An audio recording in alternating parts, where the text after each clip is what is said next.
It's another delicious day here in the Let's Make Food from Food Kitchen, and today we're getting muddled up for St. Patrick's Day with a black velvet. Does this hat make me look Irish? How about my glasses? Or my shirt? Or does the fact that I'm Irish make me look Irish? I am indeed Irish. Ooh, these were not well made. Hold on, let me put them back together. Let's try that again. Ta! I am indeed Irish, only a little bit. I did one of those DNA tests and it came back Irish, but not a big significant portion, not as much as I thought it would be. I'm actually more Scottish than I am Irish, and I don't know why. I just got this dumb accent. Let's get rid of it. Okay, that's better. Sorry. I don't even know why I went there. I have a story to tell. Irish are great storytellers. It's more than theater, they have Irish storytelling. I went to Ireland for a month and studied abroad with the wonderful Liz Weir. She's one of the top storytellers in Ireland. They're like recipes. They take the story and they pass it down to each other, and they credit who they got the story from. But Liz Weir is just amazing. I spent a month there. I stayed in the little town of Athlone.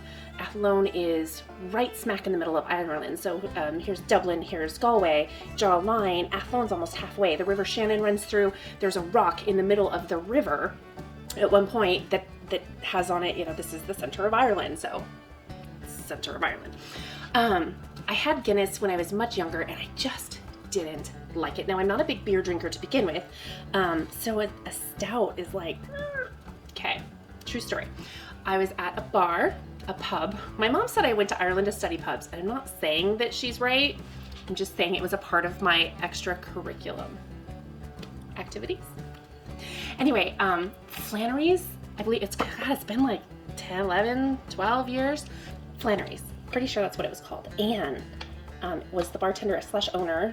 They had her kitchen and stuff behind it, and her apartment above the bar. I think it was her dad's. I don't know all the details anymore. She had a dog though, Molly, and Molly didn't like many people. And every once in a while, Molly would come say hi. Not all the time, but she'd bring me a ball and I'd throw it. And, Anne would say words that I can't say on TV to, have her dog go get the ball. Maybe another time. Anyway, I kept ordering Bulmers, which is a cider beer, like an apple cider beer. And that's what I kept drinking because, well, Guinness. And she asked me, why don't you ever order Guinness? And now keep in mind that Athlone, there's a college there. It's kind of a college town. And so they get a lot of people that come and go. And then she has a few regulars. And she asked me, she's like, why don't you ever buy Guinness? And I just looked at her, I said, well, I don't like it. I don't like dark beer. And she looked at me and she said, off. I self-bleeped myself. And she poured me a little, she looked at me and she said, drink it.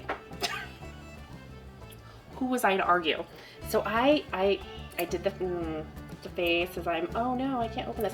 I did the little face and I was just like, oh, I can't. Okay, all right. But she's put it out in front of me. I feel like I got to do it. Okay, taking one for the team here. Here we go. Because I wasn't the only one from the college that would come down there, and all these tops I can't twist off today. I just felt obligated. I needed to do it. So here I was sitting here and I was just like, okay. And then, oh, did you know that it tastes so much better in Ireland? Not because it's in Ireland, but because it's fresher. This one wasn't bad. However, what I'm making today, that was a really long story. But that's the one time I liked Guinness. And then from then on, I was like, oh, well, I like Guinness. I just like it fresher, I guess. And maybe it helps that I was in a pub in Ireland. I don't know. I'm just saying. Okay, so I have Guinness, and then I'm going to pour over the back of a spoon to try and help keep it separated. A sparkling wine, a not champagne, and this is called the Black Velvet.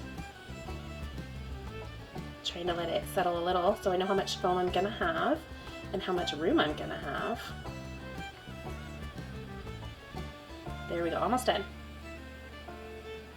And then I feel like this is just a freebie for later. Now, of course, if you have a group over, you can do the big bottle. But I'm not doing that. Okay, here we go. Now we're starting to lose some foam. There we go. Perfect. Without further ado, cheers. From the little bit of Irish in me to you, happy St. Patrick's Day, and may luck be on your side. That's one boy puppy.